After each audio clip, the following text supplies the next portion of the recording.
হযরত ইমামউদ্দিন রাহমাতুল্লাহি আলাইহি জগৎ বিখ্যাত একজন আলেম ছিলেন, একজন বড় ওলি ছিলেন। তিনি প্রথমে ছিলেন গরুর রাখাল। বলেন কি ছিলেন? কিতাবের মধ্যে আসছে, বাবা যখন নিয়ত করলেন সন্তানকে কোন হাফেজ বানাবে, আল্লাহ বলেন, এরে ফেরেশতারা সাক্ষী থাক, এই সন্তানের বাবা নিয়ত করেছে, আর এই নিয়তকে আমি আল্লাহ তাআলা এই সন্তান দুনিয়াতে আগমন করার আগে আগে আমি আল্লাহ তাআলা কবুল করে নিয়েছি। এই সন্তান যখন মায়ের গর্ভে থেকে দুনিয়াতে আগমন করলেন, দুনিয়াতে আগমন করার পর কিতাবের মধ্যে আসছে, মায়ের গর্ভে যখন 7 মাস 8 মাস বয়স হয়ে গেল, তখন তার বাবা দুনিয়া থেকে ইন্তেকাল করেছেন। দুনিয়াতে আসার পরে মা বড় অসহায়, মায়ের কাছে কোনো টাকা নাই, পয়সা নাই। কিতাবের মধ্যে আসছে, মা বড় অসহায় হইয়া ওই সন্তানকে যখন অন্যের বাড়ি কাজ করে এই সন্তানকে আস্তে আস্তে আস্তে আস্তে আস্তে যখন বড় করলেন, তখন মায়ের আঁচলের মধ্যে, কিতাবের মধ্যে যে আছে সেভাবে বলছি, আপনাদের অনেক মুরব্বীদের দেখবেন যারা বয়স হয়ে গেছে, বৃদ্ধ হয়ে গেছে, কিছু টাকা যদি জমানো থাকে দেখবেন ওড়নার আঁচলের মধ্যে বাইরে রাখে। আসেনি আপনাদের এলাকায়? আমাদের এলাকায় আছে। আমার চাচি দাদি দেখছি এদেরকে। আমি যখন একটু বুঝের হয়েছি তখন দেখেছি ওড়নার আঁচলের মধ্যে কোনায় গিটু বাইরে রাখতে। কি বলেন ঠিক কি না? কিতাবের মধ্যে এভাবেই আসছে। ইমামউদ্দিনের মা, তিনার ওড়নার আঁচলের মধ্যে শুধু 5টা টাকা ছিল। বলেন কয় টাকা? আর একটু জোরে বলেন, আর একটু জোরে।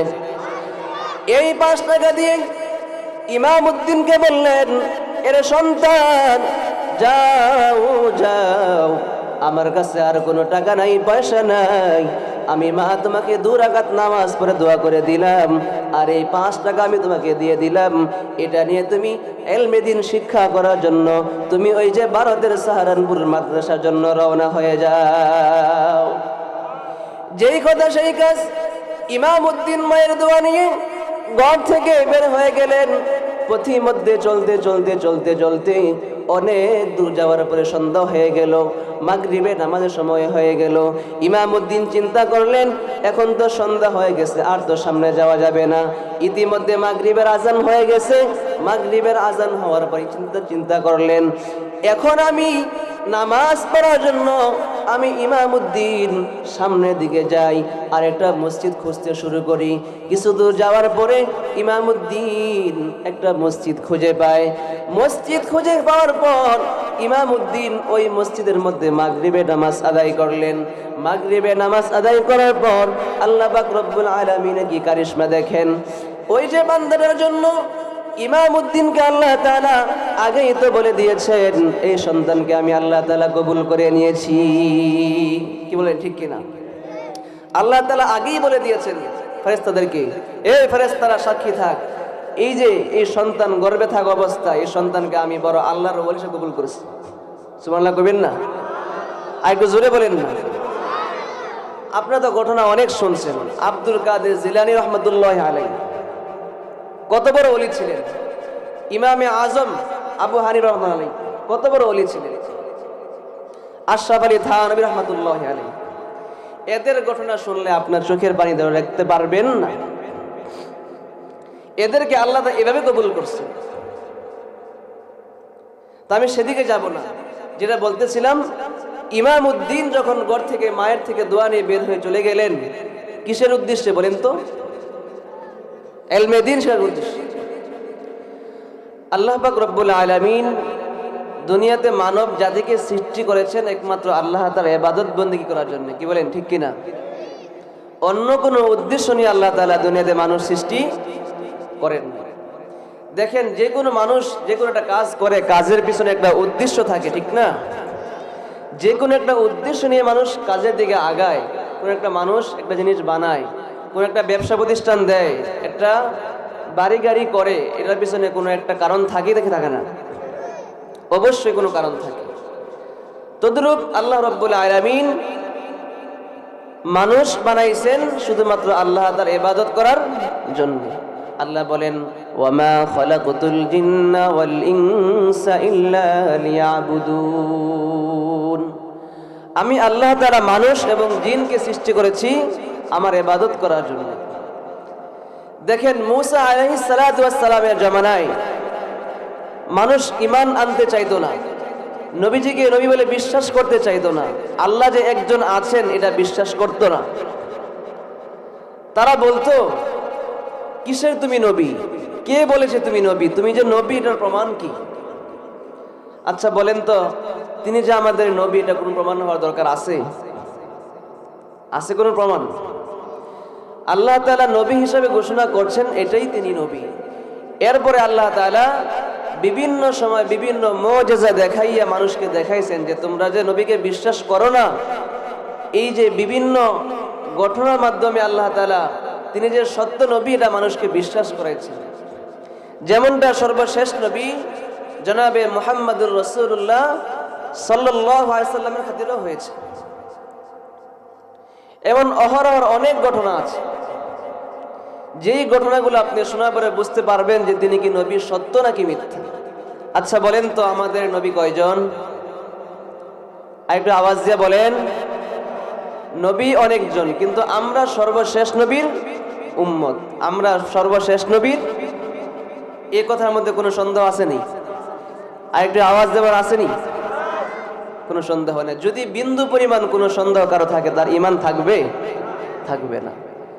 আল্লাহ বলেন, আমিনু বিল্লাহি ওয়া রাসূলি, কোরআনের আয়াত, খুব খেয়াল করবেন, কোরআনের আয়াত বলছে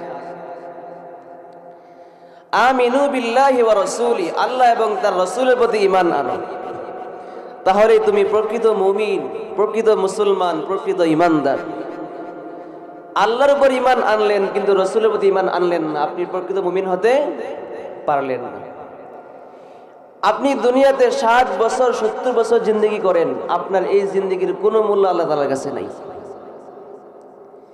দেখেন, কাফের এবং মুসলমানের মধ্যে পার্থক্য হলো কি? নামাজ। কি বলেছি একটু বলেন তো? কাফের এবং মুসলমানের মধ্যে পার্থক্য হলো কি? নামাজ। কাফের নামাজ পড়ে না আর মুসলমান নামাজ পড়ে, এটাই হচ্ছে ব্যবধান, আর কোনো ব্যবধান নাই। যদি কাফেররা নামাজ পড়তো তাহলে মুসলমান আর কাফেরের মধ্যে একটা পার্থক্য করা এটা বড় কঠিন হয়ে যেত। এজন্য আল্লাহ রাব্বুল আলামিন বলেন, ইয়া আইয়ুহাল্লাযীনা আমানু আমিনু বিল্লাহি ওয়া রাসূলিহি ওয়াল কিতাব, আমি আল্লাহ তাআলা আমার রাসূলের উপরে যেই কোরআন নাজিল করেছি, যেই কিতাব নাজিল করেছি, এই কিতাবের উপরে যদি তোমরা পরিপূর্ণ ঈমান আনতে পারো, আমি আল্লাহ তাআলা তোমাদের দুনিয়ার সব গুনাহগুলি আমি আল্লাহ তোমাদের ক্ষমা করে দিব। বলেন সুবহানাল্লাহ। আল্লাহ তাআলা বলেন, ইয়া আইয়ুহান নাবিয়্যু ইযা জাআকাল মুমিনাতু ইউবাই'নাকা আলা আল্লা ইউশরিকনা বিল্লাহ। কাফের এবং মুসলমানের মধ্যে পার্থক্য হলো নামাজ। মুসলমান নামাজ পড়ে আর কাফেররা নামাজ পড়ে না। এখন যদি মুসলমানরা নামাজ না পড়ে তাহলে বলেন কাফের আর মুসলমানের মধ্যে পার্থক্য হলো কি হলো না? একটু বলেন না, কোনো পার্থক্য থাকলো? থাকলো না। আমি যে আয়াতে কারিমা নিয়েছি সেদিকে একটু পরে যাব। শুরুতেই একটু নামাজের আলোচনা করে নিয়েছি, যেন আমার বেশিরভাগ আলোচনার মধ্যেই নামাজের একটা অংশ আমি রেখেই থাকি। কারণ সমাজের দিকে তাকালে দেখা যায় মানুষ নামাজের প্রতি কতটা গাফেল, ঠিক কিনা? একটু আওয়াজ দিয়ে বলেন ঠিক কিনা? হারকে বাসাদ আমেল সল্লু মুদাব আতেশে তো জুকশামাদ বরওয়ে হারাম মাইলে মুমেন সোয়ে মুমেন মিশাওয়াত মাইলে কাফের সোয়ে কাফের মিশাওয়াত। কবি কত সুন্দর ভাষায় বলেন, ওই যে বারে বারে কথা একটা কথাই ঘুরে ফিরে আসতেছে। মুসলমান এবং কাফেরের মধ্যে পার্থক্য হলো কি বলেছি বলেন তো? ওয়াজ মনে রাখতে হবে, ওয়াজের পয়েন্ট কিন্তু মনে রাখবেন। আমি কিন্তু আপনাকে ফাঁকে ফাঁকে জিজ্ঞাসা করবো যে একটু কি বলেছিলাম বলেন তো দেখি, তাহলে বোঝা যাবে যে আপনি বক্তার ওয়াজ খুব মনোযোগ সহকারে আপনি শুনতেছেন। এটাই হচ্ছে একটা ওয়াজের আদব। বক্তা কি বলতেছে সেই কথাগুলো আপনাকে মনোযোগ সহকারে শুনতে হবে, তাহলে আপনি এই আজকের ওয়াজ থেকে আপনি কিছু নিয়ে যেতে পারবেন। আর না হয় আপনি মাহফিলে আসলেন আর গেলেন, মাঝখানে যে সময়টা বসলেন এটার কোনো মূল্যই রইল না। কি বলেন, ঠিক কিনা? এই জন্যে গভীর মনোযোগ। আল্লাহ রাব্বুল আলামিন 21 নম্বর পারার প্রথম পৃষ্ঠার মধ্যে বলেন, উতলু মা উহিয়া ইলাইকা মিনাল কিতাবি ওয়া আকিমিস সালাহ ইন্নাস সালাতা তানহা আনিল ফাহশাই ওয়াল মুনকার। দুনিয়ার সমস্ত অন্যায়, অশ্লীল, খারাপ কাজ থেকে একমাত্র নামাজ আপনাকে বিরত করে। সুবহানাল্লাহ। যদি আপনি 5 ওয়াক্ত নামাজ সঠিকভাবে আদায় করেন তো আল্লাহ তাআলা দুনিয়ার সমস্ত খারাপ কাজ থেকে আপনাকে হেফাজত করবেন। আল্লাহু আকবার। তাহলে নামাজ পড়া দরকার আছে না নাই? আরেকটি আওয়াজ আছে না নাই? নামাজ পড়বো তো ইনশাআল্লাহ। নারায়ে তাকবীর, নারায়ে তাকবীর। আল্লাহ কবুল করুন, বলেন আমিন। একটু সাউন্ড ঠিক করে দেন। আমি আয়াতে কারিমা নিয়েছিলাম ইলমে দ্বীন সম্পর্কে। বলেন কি সম্পর্কে? ইলমে দ্বীন সম্পর্কে আল্লাহ তাআলা কি বলেছেন, নবীজি কি বলেছেন। আমাদের সন্তানদেরকে ইলমে দ্বীন শিক্ষা দেওয়া দরকার আছে না নাই? যেহেতু আজকের এই মাহফিলটা হচ্ছে মাদ্রাসাকে কেন্দ্র করে, মাদ্রাসার উদ্যোগে, ঠিক না? পুরুষ এবং মহিলা শাখার উদ্যোগে। তো সেই জন্যে ইলমে দ্বীন কি জিনিস এটা কি আপনার সন্তানকে শিক্ষা দেওয়া দরকার আছে না? এটা আপনাকে জানতে হবে, এটা আপনাকে বুঝতে হবে যে আপনার সন্তানকে আপনি কোন দিকে নিচ্ছেন। দুনিয়াবী শিক্ষা শিক্ষিত করছেন নাকি আখিরাতের শিক্ষা শিক্ষিত করছেন? কোনটা ভালো হবে আপনার জন্য? বলেন না, একটু বলেন। নবীজি বলেন, তলাবুল ইলমি ফরিদাতুন আলা কুল্লি মুসলিম আও কামা ক্বালা an-নবী আলাইহিস সালাতু ওয়াস সালাম। পয়গম্বর বলেন, তলাবুল ইলমি ফরিদাতুন আলা কুল্লি মুসলিম। আমার যুবক ভাইরা একটু আমার দিকে তাকান, আমার দিকে মনোযোগ দেন। তলাবুল ইলমি ফরিদাতুন আলা কুল্লি মুসলিম। প্রত্যেকটা মুসলমানের উপর ইলমে দ্বীন শিক্ষা করা ফরজ। এখন কোথায় যাবেন? 5 ওয়াক্ত নামাজ পড়া যেমন ফরজ, আপনার উপরে ইলমে দ্বীন শিক্ষা করাকে ফরজ করে দেওয়া হয়েছে। এখন এই শিক্ষা না শিখলে কোনো উপায় আসেনি? আসেনি কাল কিয়ামতের ময়দানে কোনো পার পাওয়া যাইবনি ইলমে দ্বীন শিক্ষা ছাড়া? আমার মুরব্বী বাবাজিরা, এখনো যদি অনেক মুরব্বী বাবাকে জিজ্ঞাসা করা হয় সূরা ফাতিহা ঠিক মতো বলতে পারবে না। কি ঠিক বল নাকি ভুল বললাম? আচ্ছা, আপনাদের এলাকা আছে কিনা জানি না, কিন্তু আমাদের এলাকায় অনেক আছে।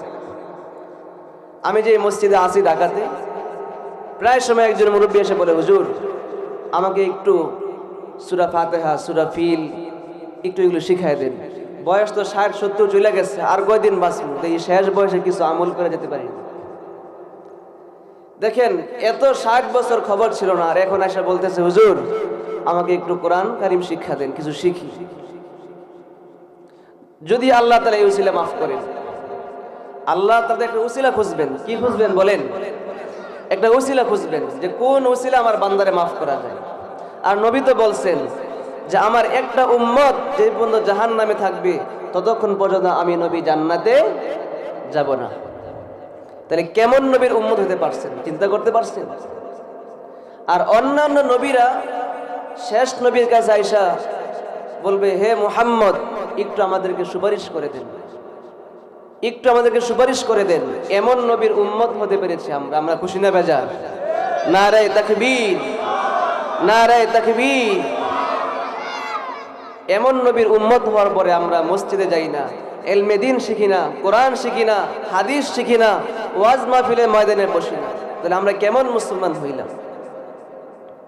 মুসলমানি বুবদ গরদান নিহাদান इनाने खुद बदस्ते खाजा दादन गर्ब सूरत आदमी इंसाबुदे अहमद उ जहलुहा उ मकसाबुदे ला इलाहा इल्लल्लाह ला इलाहा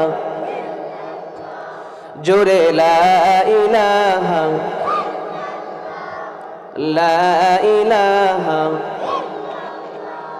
আসমান জমিন গায়রুল্লাহ বলেন আসমান জমিন গায়রুল্লাহ আসমান জমিন গায়রুল্লাহ নবী ওলি গায়রুল্লাহ জিন ফেরেশতা গায়রুল্লাহ লা ইলাহা ইল্লাল্লাহ লা ইলাহা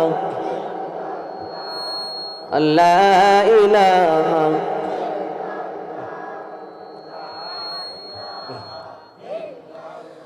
জোরে লা ইলাহা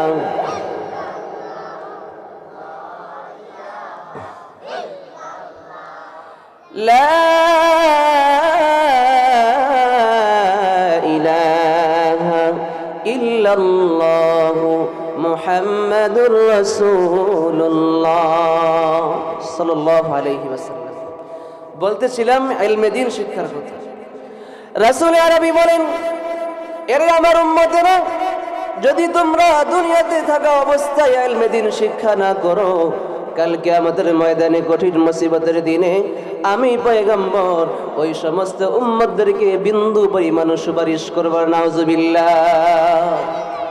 নবীজি বলেন, যদি ইলমে দ্বীন শিক্ষা না করে আসো, কাল হাসরের ময়দানে কঠিন মুসিবতের দিনে আমি নবীর সুপারিশ পাবে না।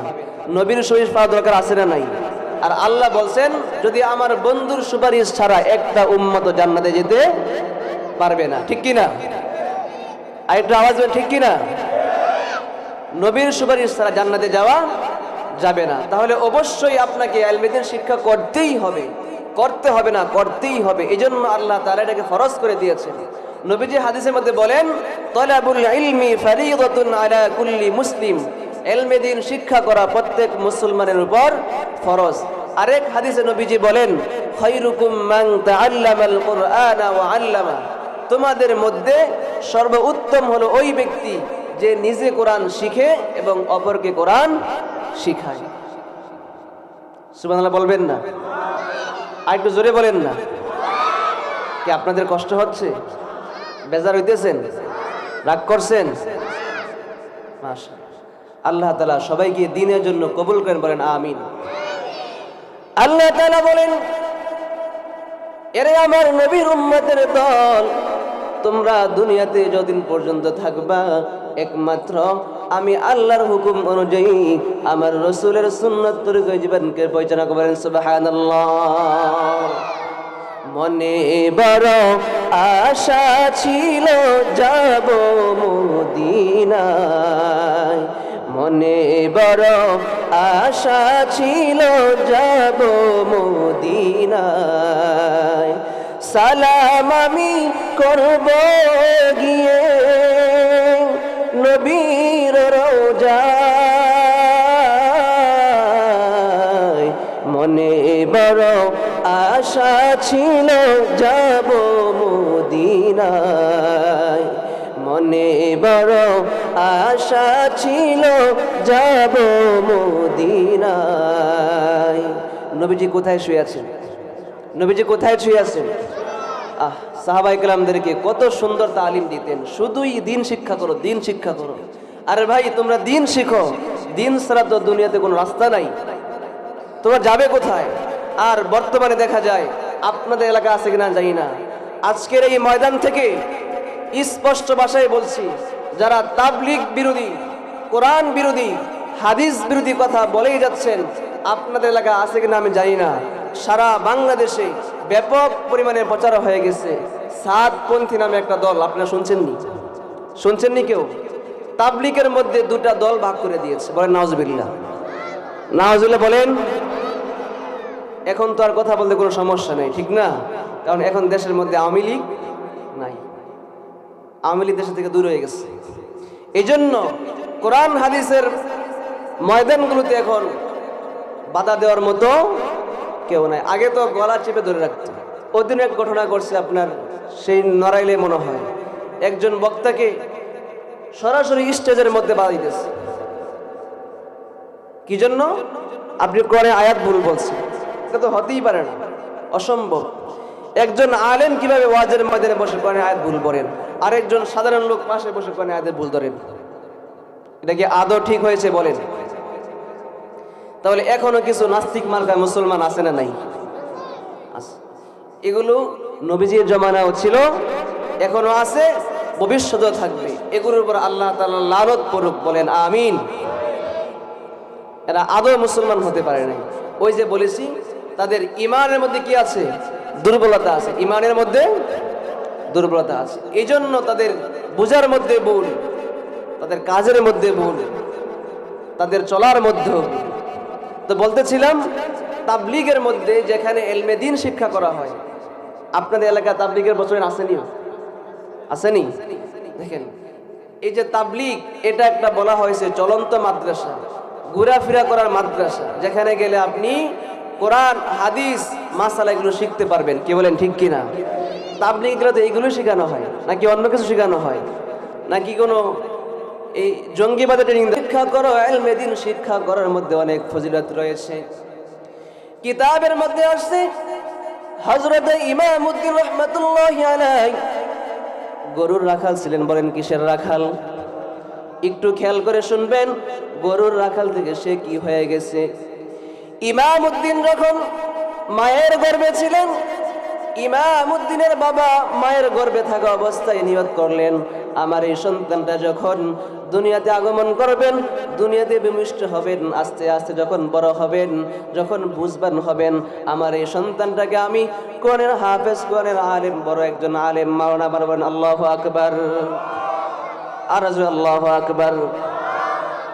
বাবা নিয়ত করছে, আমার এই সন্তানটা যদি দুনিয়াতে যখন আগমন করবে, যখন আস্তে আস্তে বড় হবে, বুঝ হবে, তখন তাকে আমি দ্বীনের শিক্ষা দিব, কোরআনের শিক্ষা দিব, কোরআনের হাফেজ বানাবো। নিয়তটা কি জন্য ছিল? যদি একটা সন্তান আপনি দুনিয়াতে রেখে যেতে পারেন, ইখলাসওয়ালা, আমলওয়ালা, কোরআনওয়ালা, হাদিসওয়ালা, তাহলে আপনার মৃত্যুর পর যদি আপনার ওই সন্তান আপনার কবরের পাশে দাঁড়াইয়া বলে, রব্বিরহামহুমা কামা রাব্বায়ানি সগীরা, আল্লাহ পাক রব্বুল আলামিন বলেন, এই সন্তানের এই দোয়ার উসিলায় আমি আল্লাহ তাআলা ওই বাবার কবরের আযাব আমি আল্লাহ কিয়ামত পর্যন্ত বন্ধ করে দিব। তাহলে সন্তানকে কোন হাফেজ বানানোর দরকার আসেনি? নবীজি বলেন, এই যে কোরআনের শিক্ষা যদি সন্তানকে দিতে পারো, এই যে নবীজি যে দোয়াটা শিখায় গেলেন, রব্বিরহামহুমা কামা রাব্বায়ানি সগীরা, এই দোয়ার বরকতে আপনার এই সন্তানের যদি আপনার কবরের পাশে দাঁড়াইয়া বলে, রব্বিরহামহুমা কামা রাব্বায়ানি সগীরা, হে আসমান জমিনের মালিক, আমার মা বাবাকে আপনি চিরতরে ক্ষমা করে দেন। বলেন আমিন। আল্লাহু আকবার। তখন আল্লাহ তাআলা বলেন, এরে আমার ফেরেশতারা, তোমরা সাক্ষী থাকো, আমার এই সন্তান, আমার এই বান্দার কারণে আমি আল্লাহ তাআলা এই সন্তানের বাবার কবরের আযাব আমি আল্লাহ তাআলা কিয়ামত পর্যন্ত বন্ধ করে দিয়েছি। বলতেছিলাম, হযরত ইমামউদ্দিন রাহমাতুল্লাহি আলাইহি জগৎ বিখ্যাত একজন আলেম ছিলেন, একজন বড় ওলি ছিলেন। তিনি প্রথমে ছিলেন গরুর রাখাল। বলেন কি ছিলেন?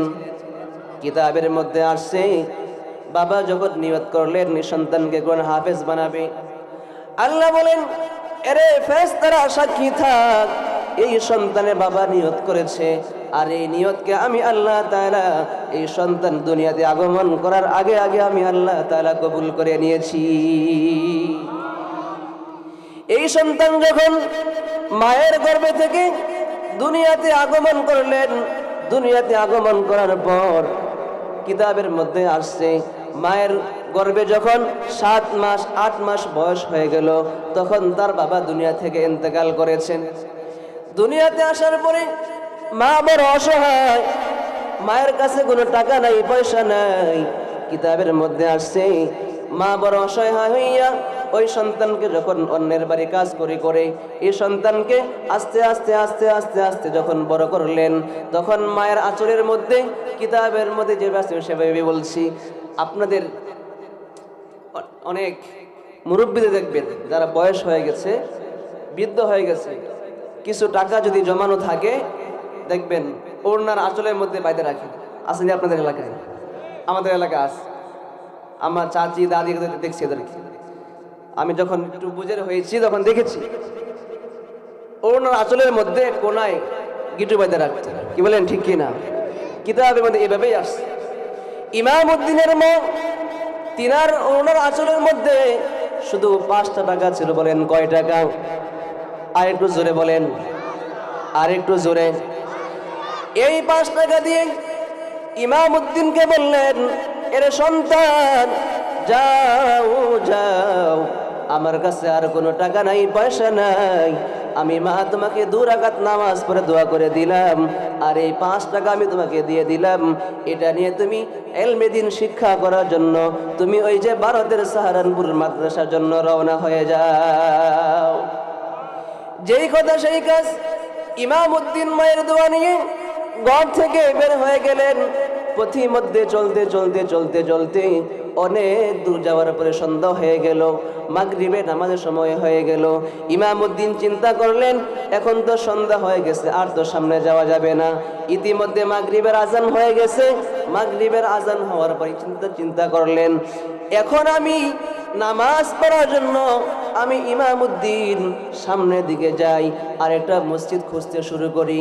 কিছু দূর যাওয়ার পরে ইমাম উদ্দিন একটা মসজিদ খুঁজে পায়। মসজিদ খুঁজে পাওয়ার পর ইমাম উদ্দিন ওই মসজিদের মধ্যে মাগরিবে নামাজ আদায় করলেন। মাগরিবে নামাজ আদায় করার পর আল্লাহ পাক রব্বুল আলামিন কি কারিশমা দেখেন। ওই যে বান্দাটার জন্য ইমাম উদ্দিনকে আল্লাহ তাআলা আগেই তো বলে দিয়েছেন, এই সন্তানকে আমি আল্লাহ তাআলা কবুল করে নিয়েছি। কি বলেন ঠিক কিনা? আল্লাহ তাআলা আগেই বলে দিয়েছেন ফেরেশতাদেরকে, এই ফেরেশতারা সাক্ষী থাক, এই যে এই সন্তান গর্ভে থাকা অবস্থায় এই সন্তানকে আমি বড় আল্লাহর ওলি হিসেবে কবুল করেছি। সুবহানাল্লাহ কইবেন না? আর একটু জোরে বলেন না। আপনারা তো ঘটনা অনেক শুনছেন। আব্দুল কাদের জিলানী রহমতুল্লাহ আলাইহি কত বড় ওলি ছিলেন। ইমামে আজম আবু হানিফা রহমাতুল্লাহ আলাইহি কত বড় ওলি ছিলেন। আশরাফ আলী থানভী রহমতুল্লাহ আলাইহি, এদের ঘটনা শুনলে আপনার চোখের পানি ধরে রাখতে পারবেন না। এদেরকে আল্লাহ এভাবে কবুল করছে। তা আমি সেদিকে যাব না। যেটা বলতেছিলাম, ইমাম উদ্দিন যখন ঘর থেকে মায়ের থেকে দোয়া নিয়ে বের হয়ে চলে গেলেন, কিসের উদ্দেশ্যে বলেন তো? ইলমে দ্বীন শিক্ষার উদ্দেশ্যে।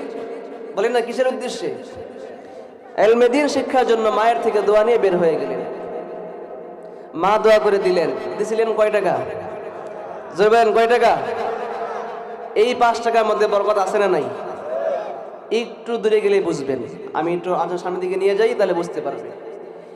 যখন মসজিদে নামাজ পড়লেন, নামাজ পড়ার পর এক প্রভাবশালী ব্যক্তি নামাজে পরে খেয়াল করলেন, কি সব মুসল্লি মসজিদ থেকে বের হয়ে গেছে, কিন্তু এই লোকটা মসজিদ থেকে বের হয় না, কারণ কি?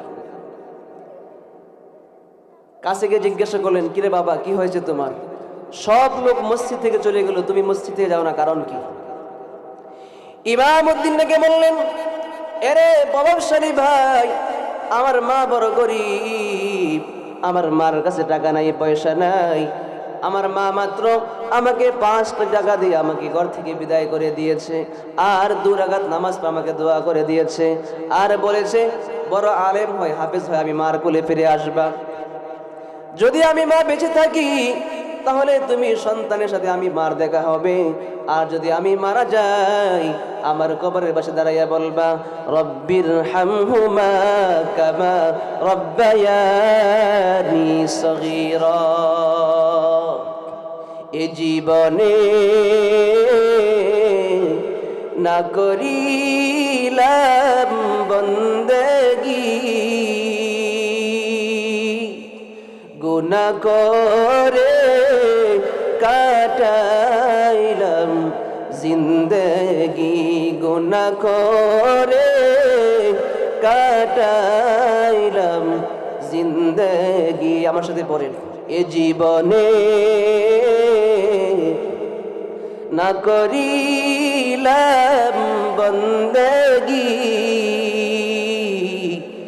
গুনাহ করে কাটাইলাম জিন্দেগি, গুনাহ করে কাটাইলাম জিন্দেগি।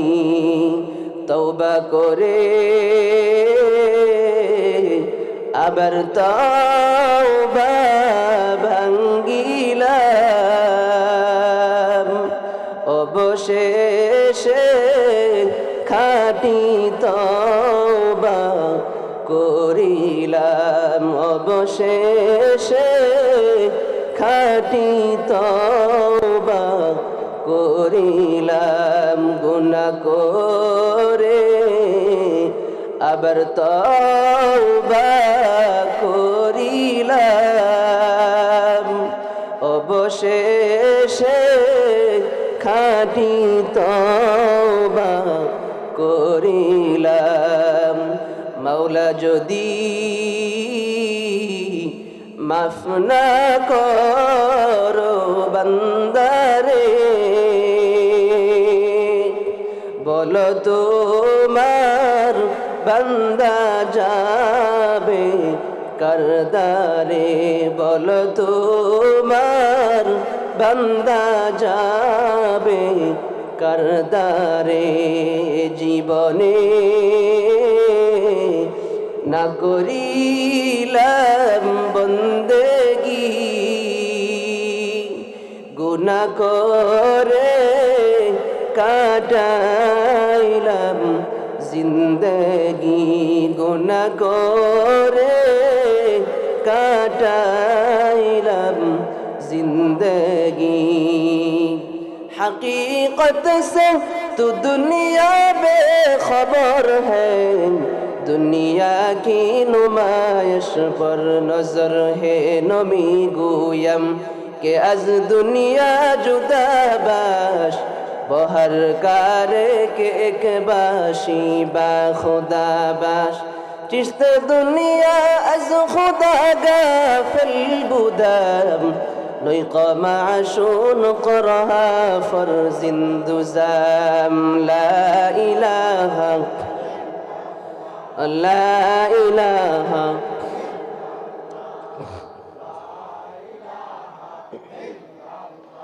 जोरे ला इलाहा, आरो जोरे ला इलाहा ला इलाहा।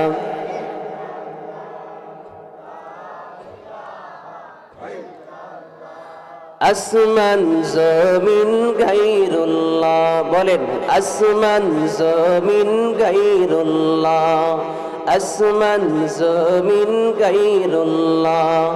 নবী ওয়ালি গায়রুল্লাহ, মাজার বাজার গায়রুল্লাহ। লা ইলাহা ইল্লাল্লাহ, লা ইলাহা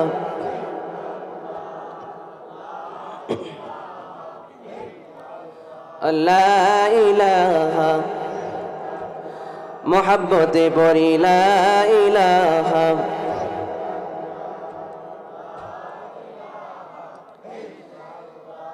লা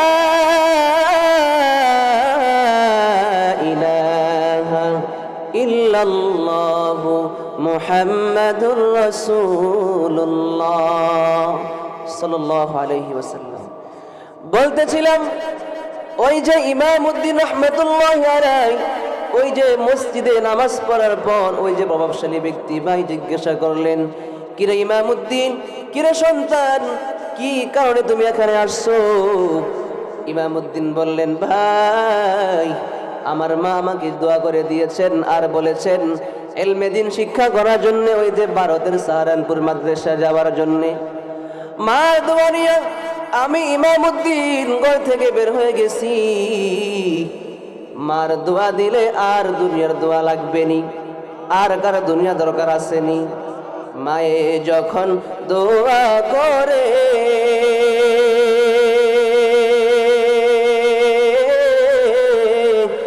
মায়ের দোয়া যায় না ফলে, মায়ে যখন দোয়া করে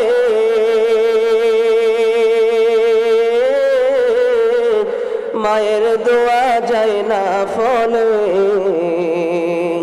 মায়ের দোয়া লও হে মুমিন, মায়ের দোয়া লও, মায়ের দোয়া লও হে মুমিন, মায়ের দোয়া লও, মায়ের দোয়া লও হে মুমিন, মায়ের দোয়া লও, মায়ের দোয়া লও হে মুমিন, মায়ের দোয়া লও।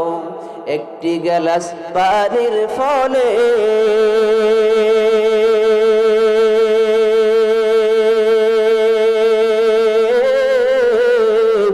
মায়ে যখন দোয়া করে মায়ের দোয়া লও হে মুমিন, মায়ের দোয়া লও, বলেন মায়ের দোয়া লও হে মুমিন, মায়ের দোয়া লও, মায়ের দোয়া লও হে মুমিন। আপনাদের কষ্ট হচ্ছে? ভালো লাগে না খারাপ লাগে? কষ্ট হচ্ছে আপনাদের? কিছু কিছু নাস্তিক আছে যাদের কোরআনের আওয়াজ শুনলে মাথা ব্যথা হয়, আসেনি?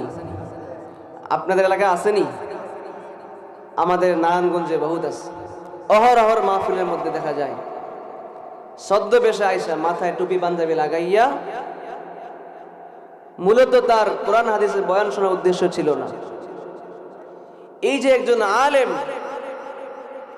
এখানে বসে কোরআন হাদিসে তালিম দিচ্ছে, অথচ সে এসে কি করলো? আপনি কোরআনে আয়াত ভুল পড়তেছেন, হাদিস ভুল পড়তেছেন। আপনি হয়তো দেখেছেন গত বছর মুফতি আরিফ বিন হাবিব সাহেবের একটি প্রোগ্রামে এক প্রভাবশালী নেতা এই কর্মকাণ্ড করে বসে রয়েছে, যিনি দেশের মধ্যে একজন বিজ্ঞ আলেম, বড় বড় আলেম দিনে একজন আলেম। আমরা তো মাত্র অল্প কিছুদিন হয় মাত্র ময়দানে কথা বলি। আপনাদের দোয়ার বরকতে ইনশাআল্লাহ দেশের বিভিন্ন জায়গা আনাচে কানাচে যাওয়ার সুযোগ হয়, কোরআন হাদিসের বয়ান, কোরআন হাদিসের কথা বলার সুযোগ হয়। এটা একমাত্র মুরব্বীদের দোয়া, মা বাবার দোয়া, এছাড়া এটা সম্ভব না। আর এই সমস্ত কিছু নাস্তিক এসে মাহফিলে মঞ্চে এসে কোরআন হাদিসের বয়ানের মধ্যে বাধা দেয়। বলবে নাউজুবিল্লাহ, আর একটু জোরে নাউজুবিল্লাহ। বলেন তাদের মধ্যে কি বিন্দু পরিমাণ কোনো এলেমের শিক্ষা আছে? যদি থাকতো তাহলে কি এই কর্মকাণ্ড করতে পারতো? যদি আপনাদের আশেপাশে থাকে হাতে পায়ে ধরে বুঝিয়ে সমঝে তাদেরকে কোরআনের বুঝ তাদের মধ্যে দিয়ে দিয়ে। বলতেছিলাম ওই যে ইমামউদ্দিন রাহমাতুল্লাহি আলাইহি ওই প্রভাবশালী ব্যক্তির সাথে কথা বলার পর ওই প্রভাবশালী ব্যক্তি সন্তানকে বললেন, সন্তান, আমার ঘরের স্ত্রী আজ অনেক দিন হয় যা ঘরের মধ্যে অসুস্থ হয়ে পড়ে আছেন। তিনি চিন্তা করলেন বা আমাকে বলেছিলেন, যদি রাস্তার মধ্যে কোনো ভিক্ষুক পাও বা কোনো অসহায় পাও তাহলে আমার ঘরের মধ্যে নিয়ে আইসো, আমি তাকে এক বেলা খানা খাওয়াবো এবং তাকে কিছু টাকা দান করে দিব। যেই কথা সেই কাজ, কিতাবের মধ্যে আসছে ইমামউদ্দিন রাহমাতুল্লাহি আলাইহি ওই যে প্রভাবশালী ব্যক্তির প্রস্তাব শুনে তিনি রাজি হয়ে গেলেন। বললেন, ঠিক আছে ভাই, আজকের রাত্র আমি আপনার ঘরে রাত্র যাপন করব এবং রাত্রের খানা আপনার কাছেই করব। সব কিছু শেষ করে যখন আগামীকাল ফজরের সময় করেন, তিনি সব কিছু সমাধান করে ইমামউদ্দিন রওনা হলেন ভারতের সাহারানপুরের মাদ্রাসার দিকে। আর এদিকে আল্লাহ তাআলা যেই হুজুরের কাছে যাবেন, যে উস্তাদের কাছে যাবেন, ওই মাদ্রাসা যিনি পরিচালক, যিনি মুহতামিম, আল্লাহ তাআলা স্বপ্নের মাধ্যমে দেখাই দিলেন, আরে আমার বান্দা, তোমার কাছে এমন একজন ব্যক্তি আসতেছে যে সন্তানটাকে আমি আল্লাহ তাআলা মায়ের গর্ভে থাকা অবস্থায় আমি তাকে কবুল করে নিয়েছি।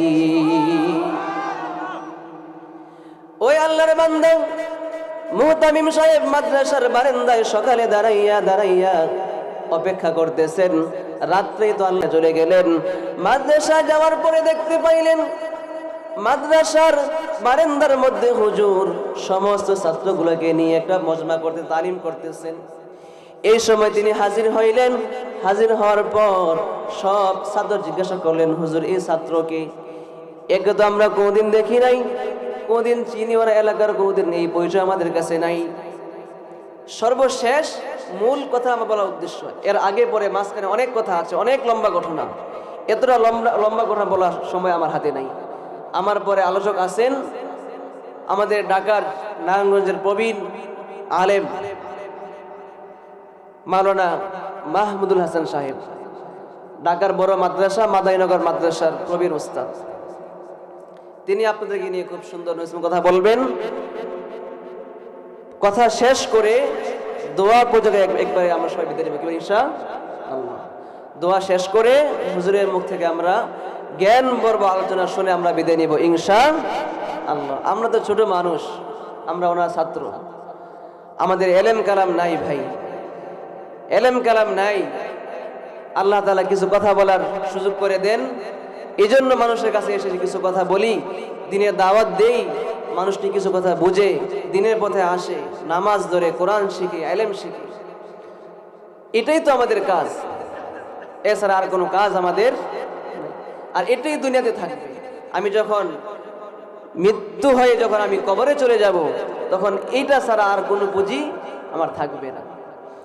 ওই যে ইলমে দ্বীন সে কথা বলতেছিলাম, যে ইমামউদ্দিন আল্লাহ তাআলা মায়ের গর্ভে থাকা অবস্থায় কবুল করছেন। কেমন কবুল করছেন দেখেন, ওস্তাদকে স্বপ্নে যোগে দেখাই দিয়েছেন যে তোমার কাছে এমন একজন ব্যক্তি আসতেছে। ওস্তাদ তার জন্য অপেক্ষায় রইলেন। শেষ পর্যন্ত ঘটনাক্রমে ওই যে বলেছিলাম তিনি গরুর রাখাল ছিলেন, মায়ের কাছে তো টাকা নাই, পয়সা নাই, মা তো অনেক বড় গরিব, সন্তানকে চালাবে এই সামর্থ্য মার ছিল না। এই জন্য মাও অন্যের বাড়িতে কাজ করতেন, ছেলেও করতেন। এর মাঝখানে আরেকটা ঘটনা ছিল, ইমামউদ্দিন এক ইমাম সাহেবের গরু চড়াতেন। আবার যে ওই যে আপনি যে কথাটা বলতেছিলাম, ওই যে প্রভাবশালী ব্যক্তিটা, তিনিও তাকে প্রস্তাব করেছিলেন তুমি আমারও কিছু গরু আছে, এগুলো লালন পালন করো। কিন্তু আরেক হাদিসের মধ্যে আসছে, আরেক ঘটনার মধ্যে আসছে, এই কথাটা এই জন্য বলেছেন তাকে একটু পরীক্ষা করবেন, সে কি আসলেই ইলমে দ্বীন শিক্ষা করার জন্য যাবে নাকি বাহানা দোষ, কি আছে না নাই, আছে না নাই। তিনি এটা পরীক্ষা করার জন্য এই কথাটা বলেছিলেন, তুমি আমার বাড়িতে থাকো, আমার দুটা গরু আছে, কিন্তু লালন পালন করো। তিনি রাজি হয়েছিলেন, কিন্তু তিনি তো পরীক্ষা করছেন, তিনি পরীক্ষা করেন নাই, আল্লাহ তাআলা পরীক্ষা করাইছেন যে আসলে কি ইমামউদ্দিন ইলমে দ্বীন শিখতে চায় কি চায় না।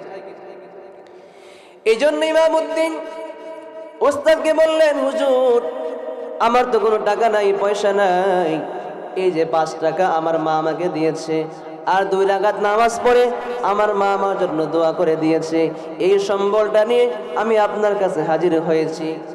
যদি আপনাকে আমার পছন্দ হয়, ভালো লাগে, তাহলে আপনার মাদ্রাসা আমাকে রেখে আমাকে ইলমে দ্বীন শিক্ষা করায় দেন। বলেন আল্লাহু আকবার, আর আল্লাহু আকবার। ইমামউদ্দিন যখন এই কথা বললেন, ইমামউদ্দিনের হুজুর উস্তাদ ডেকে বললেন, ছাত্র ভাই তাকাইয়ে দেখো, এটা তোমাদের মতো কোনো সাধারণ ছাত্র না, এই ছাত্র হচ্ছে আল্লাহ তাআলার পক্ষ থেকে পাঠানো ফেরেশতা। বলেন আল্লাহু আকবার। এই যে একটা কথা এখানে বিভিন্ন রাতে বিভিন্নভাবে আসছে, এই কিতাবের মধ্যে আসছে যে ফেরেশতাদের মাধ্যমে আল্লাহ তাআলা এটা ওস্তাদকে পরীক্ষা করছে। এক কিতাবে আসছে কি, এক তো স্বপ্নে যুগে দেখাইলেন, এক তো স্বপ্নে যুগে দেখাইলেন যে এমন নামে এমন ব্যক্তি তোমার কাছে আসতেছে, সে কিন্তু সাধারণ কোনো লোক না। ওই যে বলেছিলাম তিনাকে তো আল্লাহ তাআলা মায়ের গর্ভে থাকা অবস্থায় কবুল করেছেন, জগৎ বিখ্যাত একজন আল্লাহর ওলি। বিভিন্ন বড় বড় কিতাবের মধ্যে ইমামউদ্দিনের ঘটনা আছে। বলেন আল্লাহু আকবার, বলেন সুবহানাল্লাহ। এই ইমামউদ্দিনের ঘটনা এখন সারা বিশ্ব জানে, সারা বিশ্ব মানুষ জানে। ওলামায়ে কেরাম ইলমে দ্বীন সম্পর্কে বয়ান করতে যাইয়া এই সমস্ত ঘটনাগুলি তুলে ধরেন, মানুষকে বোঝানোর জন্য, সমঝানোর জন্য। ইমামউদ্দিনকে বলেন, হুজুর আমার তো টাকা নাই, পয়সা নাই, আমাকে যদি ভালো লাগে, পছন্দ হয়, আমাকে আপনার মাদ্রাসায় রেখে আমাকে আপনি ইলমে দ্বীন শিক্ষা করেন। কিছুদিন যাওয়ার পর ইমামউদ্দিন যখন সবার সাথে ক্লাস করতেছিলেন, সবার সাথে যখন ইলমে দ্বীন শিখতেছিলেন, কয়েকজন ছাত্র ভাই গিয়ে নালিশ করলেন, হুজুর আপনার এই ছাত্র ইমামউদ্দিন ক্লাসের মধ্যে যদি একটা পড়া একবার, দুইবার, তিনবার, পাঁচবার, সাতবার বলি, তারপরেও তার মাথার মধ্যে থাকে না, বারবার বলে যেমন আল্লাহু আকবার। আল্লাহ তাআলার কত বড় কুদরত দেখেন। আল্লাহ বলেন, এর ইমামউদ্দিনের উস্তাদ, তুমি ইমামউদ্দিনকে তোমার থেকে কোনো ছেড়ে দিও না, এটা তোমার জন্য একজন রহমত স্বরূপ আমি আল্লাহ পাঠিয়েছি। ইমামউদ্দিন যখন একদিন, 2 দিন, 4 দিন, 5 দিন এভাবে ক্লাস করতেছিলেন, যখন ওস্তাদকে নালিশ গেল, আপনার এই ছাত্রটা যখন একবার, দুইবার, তিনবার তাকে পড়িয়ে দেয়, বারবার পড়িয়ে দেয়, সে ভুলে যায়, তার মাথার মধ্যে থাকে না। ছাত্র ভাইরা বিরক্ত হয়ে যাওয়ার পর নালিশ করলেন, হুজুর আমাদের থেকে এই ছাত্রটাকে আপনি আলাদা করে দেন, এর জন্য আমাদের সমস্যা হচ্ছে।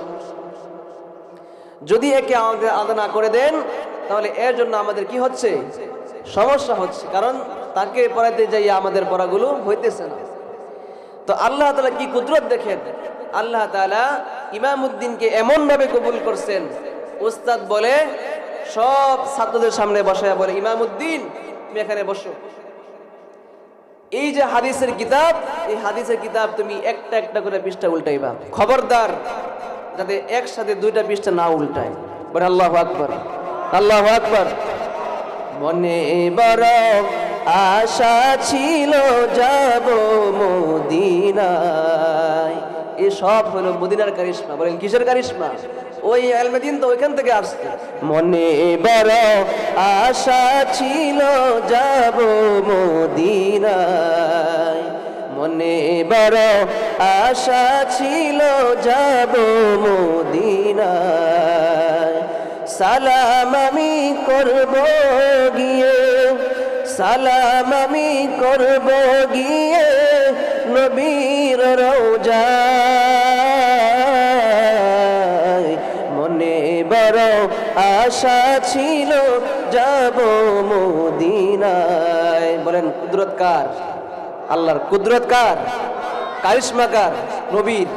কুদরত আল্লাহর, কারিশমা নবীর। এই ইলমের কারিশমা নবীজি সেই মদিনা মুনাওয়ারা থেকে দিয়ে গেছেন। বলে আল্লাহু আকবার। এই যে ইমামউদ্দিন কত বড় একজন জগতে আল্লাহর ওলি হয়ে গেছে। তো উস্তাদ বলতেছেন, এই যে কিতাবের পৃষ্ঠাকে তুমি একটা করে উল্টাইবার, খবরদার যাতে 2টা করে না উল্টাই।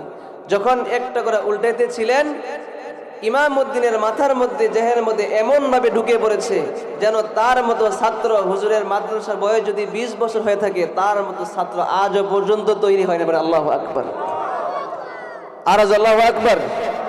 নারে তাকবীর, নারে তাকবীর। তাহলে আপনার সন্তানকে ইলম শিক্ষা দরকার আছে না নাই? ইলমে দ্বীন শিক্ষা দরকার আছে না নাই? আপনার আমার সন্তানকে এই যে শাসনা দাওয়াতুল মাদ্রাসা মাহদি হাসান বিন কালাম ভাই অত্যন্ত পরিশ্রম করে এই আপনাদের এলাকায় এত সুন্দর জান্নাতের বাগান সাজিয়েছেন।